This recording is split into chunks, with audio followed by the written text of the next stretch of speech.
Ahí vamos, entonces vamos a hacer un repaso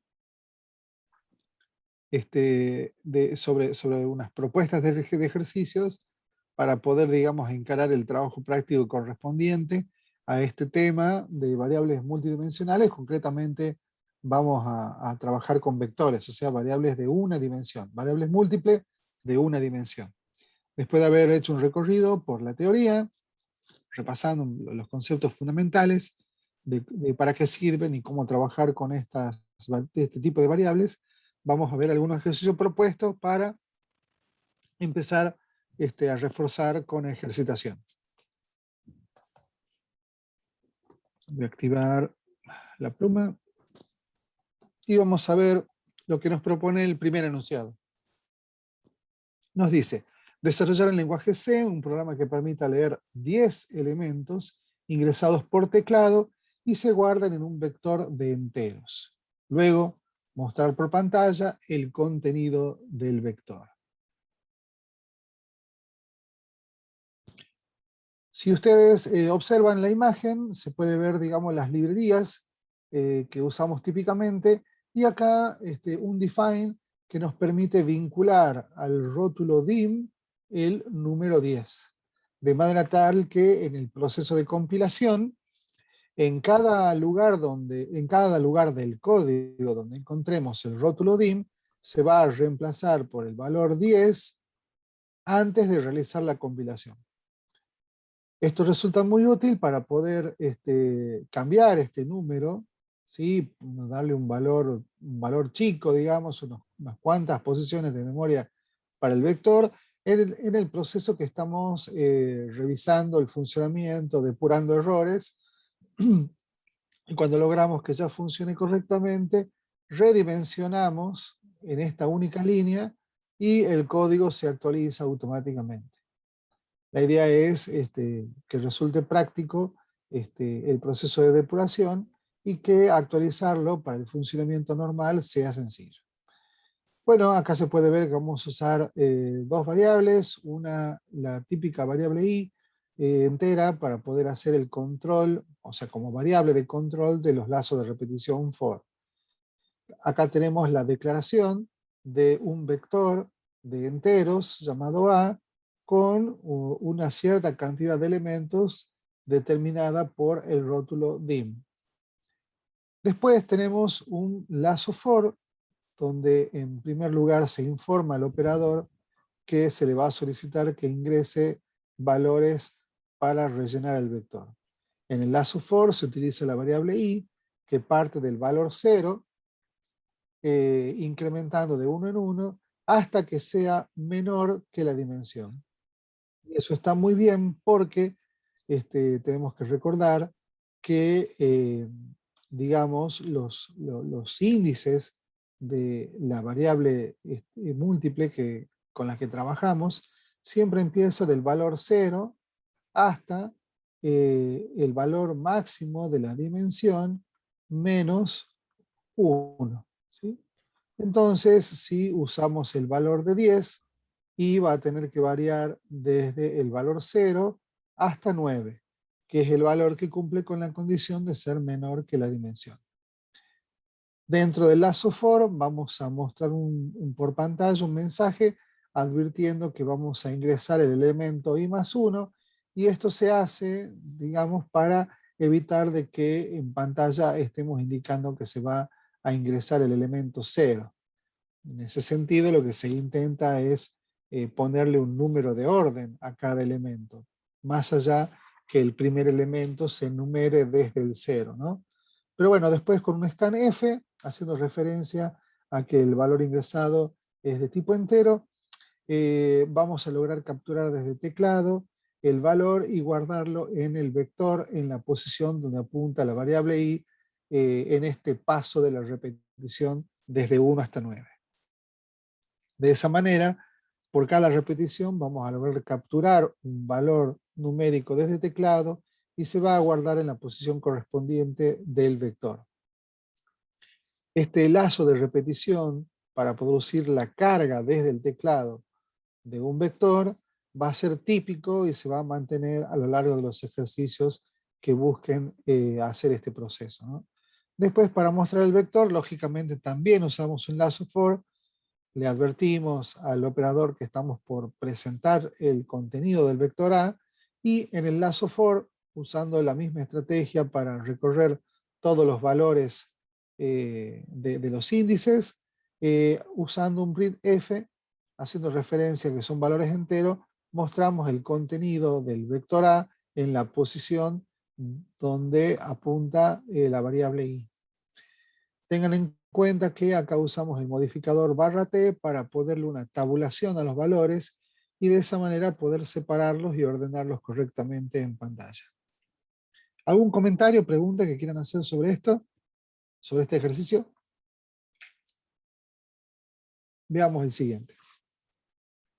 Acá el enunciado nos plantea: desarrollar en lenguaje C un programa que pida el ingreso de números enteros y guardarlos en un vector A de 5 elementos. Luego, que copie el contenido del primer vector en un segundo vector B y al final mostrar el contenido de ambos vectores. Entonces tenemos dos vectores, uno será el A, el otro el B. Vamos a usar 5 elementos, ¿no? Y la tarea que hay que hacer es copiar de uno a otro y al final mostrar ambos vectores.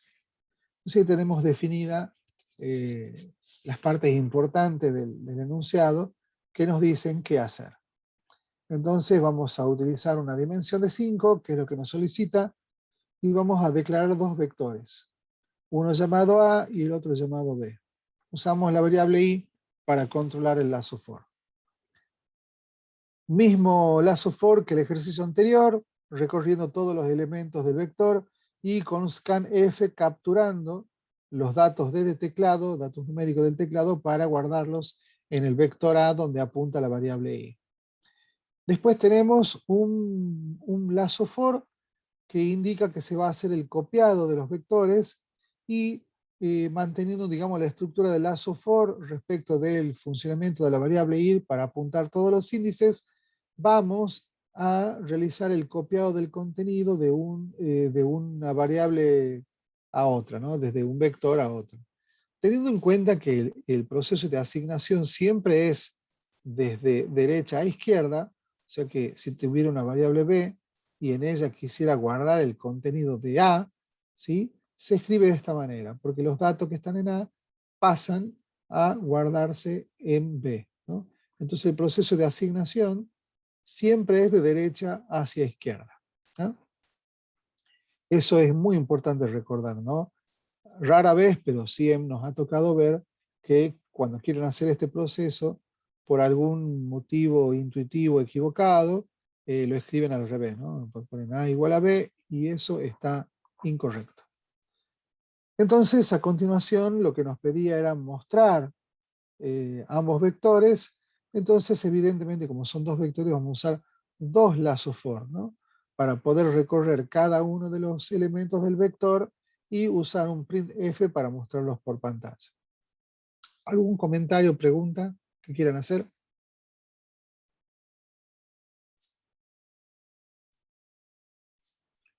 Veamos este ejercicio, el número 3. Desarrollar el lenguaje C, un programa que permita cargar un vector de 20 números enteros. Luego, que solicite por teclado un número para buscar si existe dentro del vector. Al final, mostrar por pantalla el número buscado, el vector y la confirmación de si existe o no. Entonces hay que cargar un vector de 20 números enteros. Luego, solicitar un número adicional que se va a buscar la existencia dentro del vector. Al final, mostrar el número buscado, el vector y la existencia. Entonces, veamos. Vamos a ir resolviendo desde el comienzo. Por supuesto que acá están las declaraciones de las variables, el vector, la variable de control i, x va a contener el valor buscado y existe va a ser como una bandera que nos va a permitir resguardar la información de si existe o no el valor buscado, ¿no?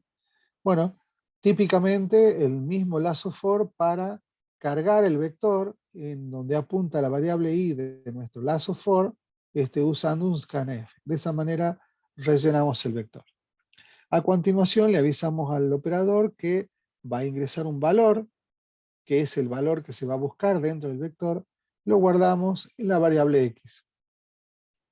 Y ahora viene la parte interesante, ¿no? Buscar valor. Para poder buscar, no estamos pidiendo un algoritmo complejo donde se realice un procesamiento sofisticado para obtener una búsqueda eficiente lo más rápido posible, donde evidentemente el código sería mucho más complejo. Lo que estamos solicitando es recorrer, ¿sí? Utilizando un lazo for como siempre, desde el primer elemento hasta el último y hacer una comparación.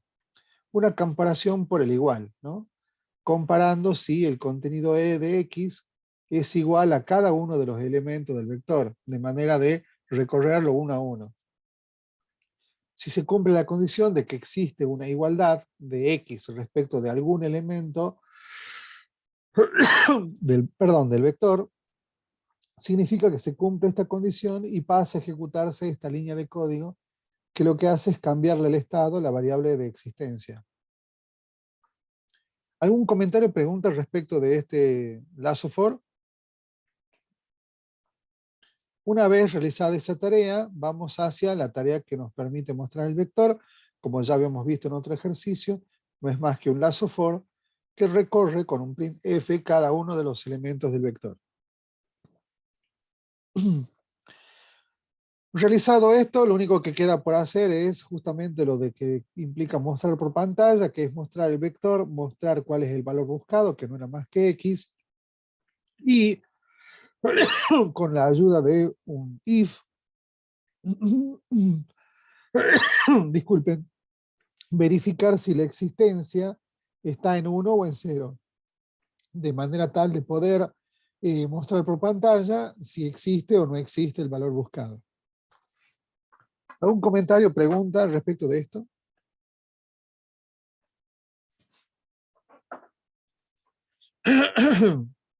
Continuemos.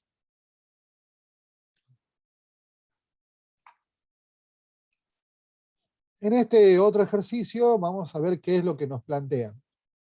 Dice así. Desarrollar en lenguaje C un programa que nos solicite 20 números enteros positivos ingresados por teclado y los guarda en un vector. Mostrar por pantalla cuál es el mayor, ¿sí? Entonces es importante determinar el mayor. ¿Y en qué orden fue leído? ¿A qué elemento del vector pertenece? Esa es la cuestión. También mostrar el vector completo por pantalla. Bueno, vamos por partes. Definido el vector, las variables de control I, vamos a usar una variable llamada mayor, que es la que va a resguardar cuál es el mayor de los elementos, el mayor de los números que están guardados, y una variable índice que va a tener el objetivo de guardar cuál es la posición en donde se encuentra el número mayor. Por supuesto que vamos a utilizar un lazo for para cargar el vector, y a continuación viene, bueno, ya voy a mencionar esta línea, pero viene el algoritmo, o sea, la parte de código que hace la búsqueda, ¿no? A partir de acá cabe mencionar que es importante observar, digamos, cómo es que vamos a resolver esta búsqueda del mayor, ¿no? Porque evidentemente lo que hay que hacer es comparar cada uno de los elementos del vector con otro número, y a partir de este concepto de cómo debemos enfrentar esta solución, surgen algunas cuestiones. Este enunciado en particular nos hace el planteo de que los 20 números deben ser enteros positivos. En realidad, digamos, en el proceso de carga no hemos hecho no hemos escrito código que nos permita discriminar que los valores ingresados sean positivos. Lo cual implicaría evitar que ingreses valores negativos. Ya voy a decir por qué podría ser un problema. Pero fíjense de que el enunciado supone que los números que se van a ingresar son positivos.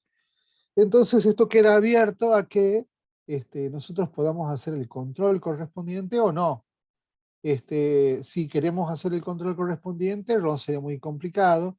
Sería cuestión de, después de cada scanf dentro del lazo for, verificar si el valor ingresado es mayor que 0.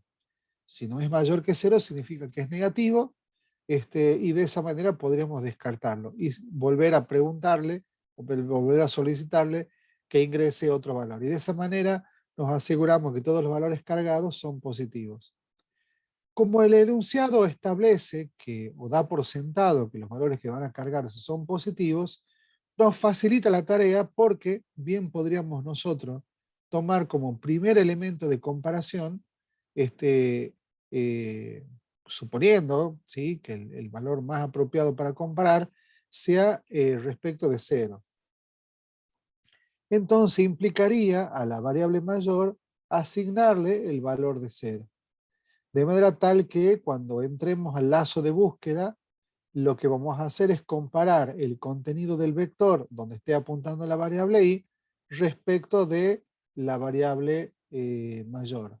Si el elemento es mayor que la variable mayor, ¿sí?, lo que hacemos es resguardar ese valor del vector en la variable. Quiere decir que hemos encontrado un nuevo valor que sea mayor y nos tenemos que guardar ese valor. Y la posición está implícita en el índice, por eso es que nos guardamos el valor de i en la variable índice. Si nosotros hubiéramos asignado el valor de 0 a la variable mayor, empezaríamos comparando el contenido del vector respecto de 0. Si todos los valores que hay en el vector son positivos, está perfecto, porque nosotros asumimos que 0 va a ser menor que cualquiera de los elementos que constituyen este vector. Pero ¿qué pasa si no nos hemos asegurado que los valores que se hayan ingresado hayan sido positivos? O que el operador no haya sido cuidadoso y haya cargado valores negativos. Si ha cargado valores negativos, puede desencadenarse un problema si suponemos que el primer valor con el cual debemos comparar el contenido del vector respecto de mayor, si en mayor tenemos guardado el valor de 0. ¿Por qué? Porque eso significaría que estaríamos excluyendo a todos los valores que sean negativos, ¿sí? Porque ningún valor que sea negativo puede llegar a cumplir la condición, entonces los estamos excluyendo. ¿Y qué pasa si el vector tiene todos sus elementos ocupados por valores negativos? Quiere decir que nunca encontraremos el valor menor, porque el valor menor resultante de esa situación sería justamente el valor 0, que es el que nosotros hemos supuesto, ¿no? Entonces sería una situación de error. La mejor salida en este caso es utilizar al menos un elemento cualquiera del vector para guardarlo en la variable mayor, y empezar a hacer la comparación respecto de esa variable. Quiere decir que una de todas las comparaciones posibles dentro del vector va a ser redundante, pero no importa porque de última no tiene impacto en el proceso de obtención. Pero lo bueno de esto es que nos asegura que solamente vamos a hacer comparaciones dentro de los elementos que integran el vector. Entonces eso nos asegura que no vamos a excluir a ninguno como lo planteábamos en la situación anterior, ¿no? Bueno, después de resolver este bloque, lo que nos queda es mostrar el vector, mostrar el mayor y la posición que ocupa. Y con eso hemos completado la resolución de este ejercicio. No sé si quieren hacer algún comentario o pregunta sobre esto. Y si no lo definimos a mayor, o sea, no es que le pongamos que sea igual a 0, sino no lo definimos. A la hora de hacer la comparación, si entra un negativo, ¿qué pasaría? Si cometo el descuido de hacer esto, definir mayor y no asignarle ningún valor, lo que estoy haciendo implícitamente es asignarle. Lo que pasa es que cuando declaramos una variable, el sistema, ¿qué es lo que hace? Reserva un lugar de memoria para el nombre de variable que estamos definiendo. Y resulta que no hay garantía de qué valor existía en el mapa de memoria, que eso es totalmente fortuito. Cuando encendemos el sistema, por una cuestión de carreras de niveles de tensión que se van estableciendo, en cada posición de memoria hay valores numéricos basura, o sea, totalmente inciertos. Entonces, si realizamos la definición de la variable, como acá, y no la inicializamos, o sea, no le damos un valor, cuando lleguemos a este bloque, la comparación va a ser por un valor totalmente incierto. Y determinar su funcionamiento también es incierto. Por lo tanto, ese es un error mucho más grave que cometer, digamos, el descuido de asignarle el valor 0 cuando es posible que ingresen valores negativos. No sé si me hice entender. Sí, sí. Entonces, lo más saludable es asignarle como primer valor de comparación uno, cualquiera de los valores del vector. Se estila utilizar el primer elemento. ¿De acuerdo?